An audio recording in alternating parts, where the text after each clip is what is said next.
Good morning, ladies and gentlemen. Welcome back to Mohawk Motors. My name is Jason. So I'm in the process of pulling an engine for a customer, and it occurred to me, something I do all the time and don't even really think about anymore, is separating the transmission from the engine. And I thought, man, there's a lot of people that probably don't know how to do this, or maybe I could share some tips on how to make it easier. So I thought I would make this video for all of you. So stick around. I'm going to show you my tips and tricks on separating a 4L60, 4L80, 6L80, 6L90, any of those style transmissions from an LS style engine. And this is actually, it's similar on the earlier small block GM engines also, the 350, the 305, 327, etc. But I didn't see the same common issues with those that I see with these LS engines and transmissions. So I'll show you the tricks. I'll show you what I do and how, I mean, it makes them come apart pretty easily. So hopefully this will help you out also. Let's get right to it. All right, so obviously I'm picking up part way through the process here. This is really, it's kind of last minute. I didn't think about making this video until I was halfway through this. So I'm going to bring you up to where I am, and then I'll show you the rest of the process. So obviously I already have the engine, transmission, and transfer case out of the vehicle. And I've already separated the transfer case from the transmission and adapter. So the transfer case, they all have an adapter between the transmission and the transfer case. The 4L60 adapter, which we have here, is slightly different from the 4L80 adapter, but the 6-bolt pattern on all the transfer cases, at least all the ones I've come across, is the same. The only exception is on the GMT 360 platform, Trailblazer, Envoy, Saab 97, those type vehicles. On those, they use a 5-bolt transfer case pattern, but the process is the same. So the transfer case, they're actually studs that poke through, and there's just 6 15mm bolts. You take those 6 15mm bolts out, and then you slide the transfer case back away from the adapter and off of the transmission output shaft. That process is the same in any GM transmission and transfer case I've come across. You unbolt it from the adapter, slide it back off of the output shaft, and that's more or less it. There's a couple wires and a breather hose to be disconnected. Very simple. Now the transmission itself, when you get it out of the vehicle, or if you're working on it in the vehicle, there's going to be fuel lines and evap line that run up here along the side. They connect to the evap line, they connect to the fuel line, and they're held in place by a 13mm nut on a bracket right here, and an 8mm bolt that goes into the side of the transmission, and then these two 15mm nuts. So those will come out when you unbolt the transfer case. This is an 8mm, and then like I said, there's a 13mm nut that holds a bracket over this stud. So you take those off. That'll let you get your fuel lines out of the way. The electrical connectors, being pretty self-explanatory, you just unplug your electrical connectors. You've got your Prindle switch connector over here on the driver's side, and then you've got your actual transmission control connector over here on the passenger side. So you disconnect those, put them out of your way, and all you're really left with is a breather, which these breathers, every time I come across them, they're almost always dry, cracked up like this. So I just pull them off. They pull right off. We don't need that where we're going. There will be a bracket, should be a bracket up here that holds the transfer case breather and the transmission breather. It's also a 13mm nut. You take that out of your way. And now all you're really left is what's physically holding the transmission onto the engine. So we have your transmission cooler lines. I'll show you how to get those off in a minute. All the bell housing bolts. There are 6 on the top and 2 that go into the oil pan. So 8 total bell housing bolts. And that's on the 4L60. On the 4L80, there are 8 also, but the torque converter cover needs to be unbolted off of the transmission.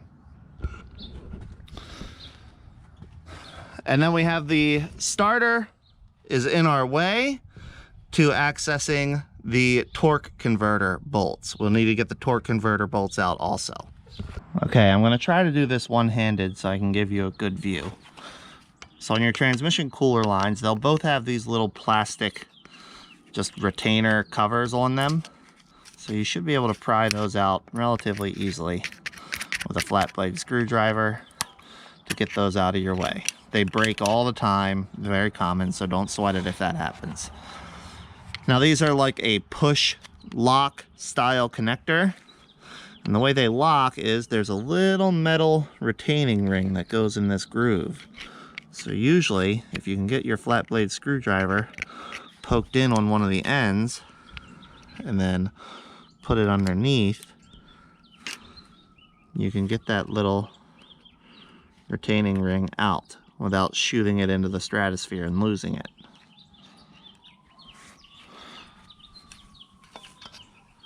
Once you have that ring out, you can wiggle, jiggle, and pull to get the cooler line out, just like that. Now when I do these, because I'm 99% of the time going to be selling it as a used transmission, and I feel like most people don't know what holds those cooler lines in there, I put the little retaining clip back in. So you line up one of the little ears and then click right into place. And the other one is the same process, but usually a different angle. So use your screwdriver, try to get the little end like that, if you can.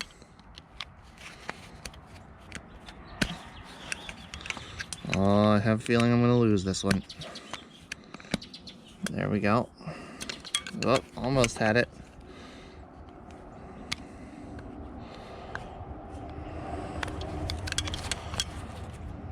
Trying to do this one-handed is tricky. I'm going to suffer through it for you guys, because if you're trying to do this in the vehicle, you're probably going to be doing it one-handed also. If that's the case, a pocket screwdriver is a much better tool for this job. There we go. All right, it's loose. Try not to shoot it into the stratosphere like so. And then wiggle and pull. Wiggle and pull. There we go. All right, now we've got both our cooler lines out. Fluid is going to run out of those.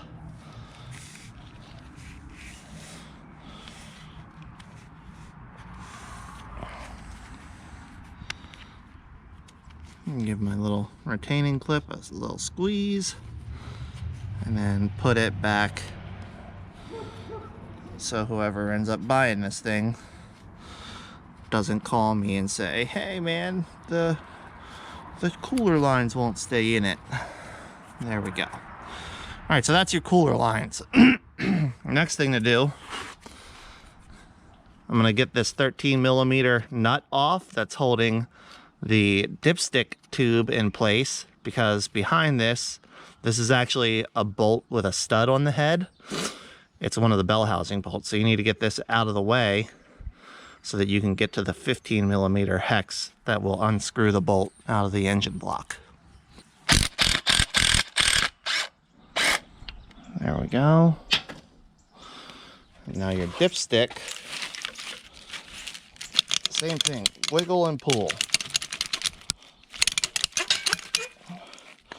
You don't need to take it out, you just need to get it rotated so you can get your 15mm wrench or socket onto this bolt here. Once you've done that, you take your 15 and out they come.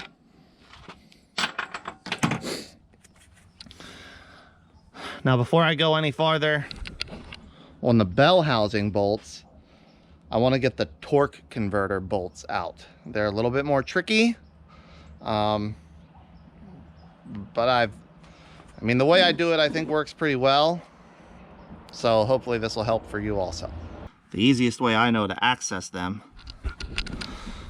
is through the little cover and starter access here on the side of the engine, and this is on the passenger side. So all of your factory torque converter bolt, or not torque converter, starter bolts, there's two 13mm down here.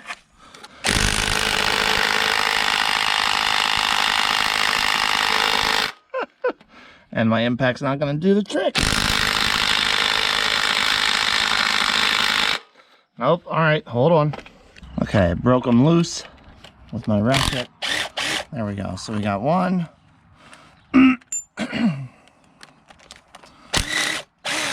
Two. That should pretty much let your starter fall free, just like that. So I like to disconnect the crank position sensor from the harness, and then take the starter out and just let it hang. It's not going to hurt anything hanging there for a few minutes while you're taking these torque converter bolts out. So then you've got a little 10mm bolt holding this little cover. I'll zip that out.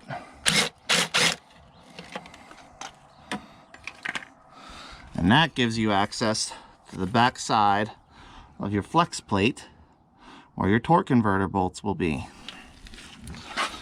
Now I just put a ratchet with a 24mm socket on the crank bolt and use that to spin the engine.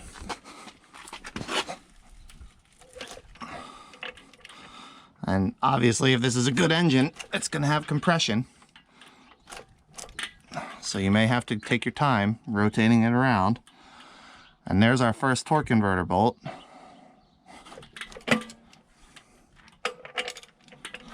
I try to get it right up to where I can reach it, right about there. Now, from the factory, GM puts Loctite on these bolts. And we'll see. You'll see it's got a dual pattern here. It's 15mm on the outside. I can't remember the size of the Allen on the inside. I try to avoid using that Allen at all costs. Usually the impact will get them out. There we go. And it looks like somebody's already replaced these because there's no Loctite on that bolt. And like I said, from the factory they have Loctite on them. And a 4L60, 4L65, 4L70, there will be 3 torque converter bolts. On a 4L80, 6L80, 6L90, there will be 6 torque converter bolts. So I'm going to spin this thing around, get the other 2 bolts out, and then the torque converter will fall free from the flex plate.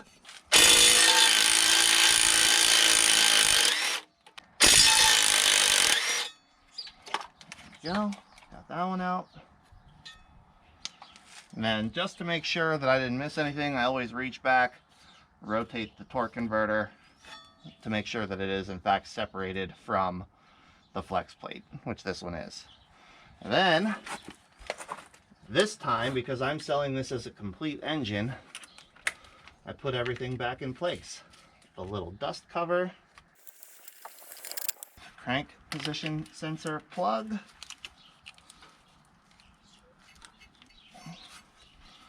the starter,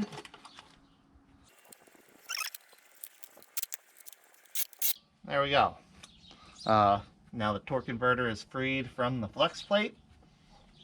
The only thing holding the transmission onto the engine now is the bell housing bolts, and most likely the transmission being seized onto the dowel pins. We already removed the one here that also retains the dipstick tube. There's one more below it here.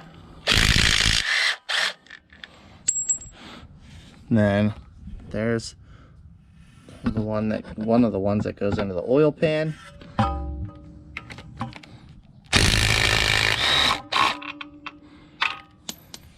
Here's our other that goes into the oil pan.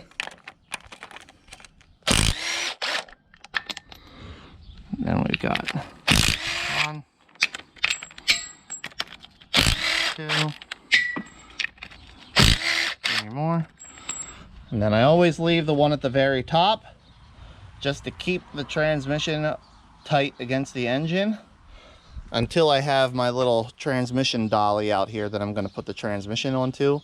I can get the weight off of it. I'll grab the dolly, get set up here, and then show you how to get the transmission the rest of the way off. So I'm going to use my little junkyard wagon here to fill in the blank. So I'm going to get my last bell housing bolt out.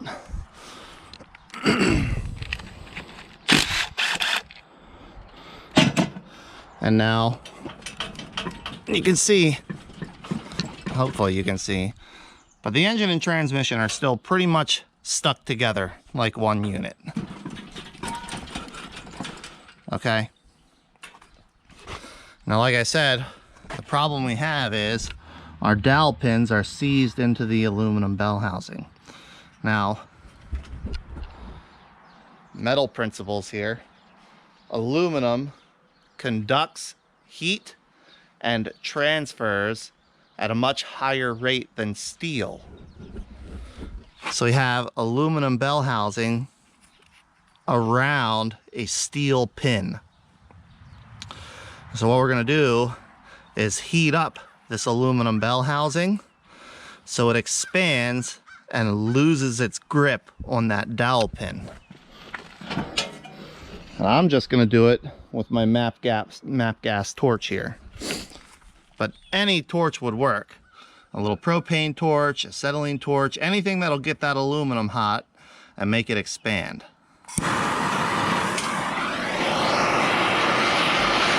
You just want to heat around that dowel pin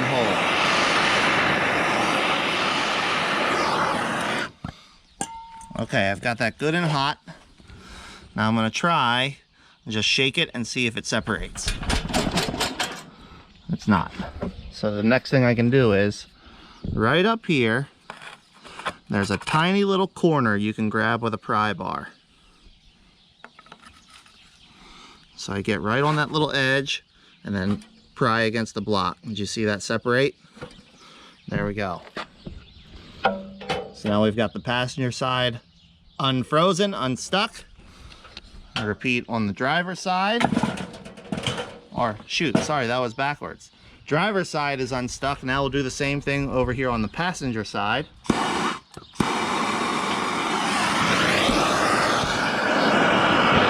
and hot. Okay, that should be hot enough.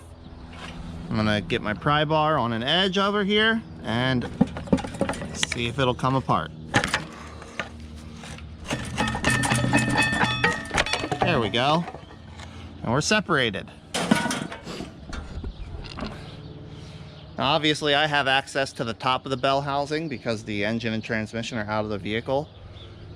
If you're doing this in the vehicle, same thing, get it good and hot around the dowel pin.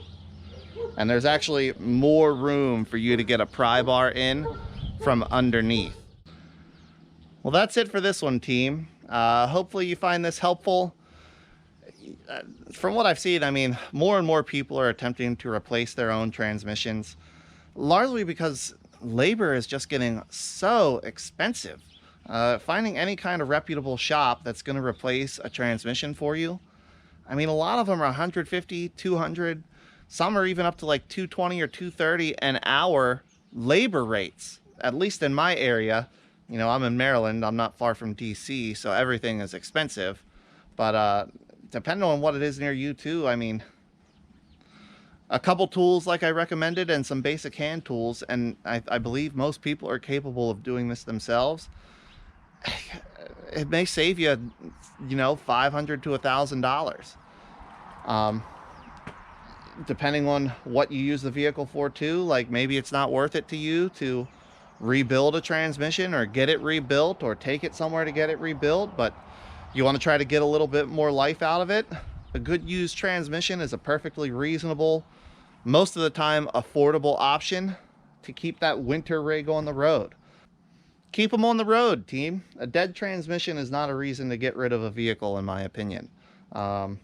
Especially, like I said, you're gonna the hardest part if you're doing it in the vehicle is going to be getting it down and out safely, and then getting the new one back up and in safely. But I think that's all I've got to say on this one. Thanks a lot for watching. I hope you enjoyed, and until the next video, everybody, take care. Okay, so some tips if you're going to be removing a transmission without pulling the whole drivetrain from the vehicle. First, get yourself a 15mm ratcheting box end wrench,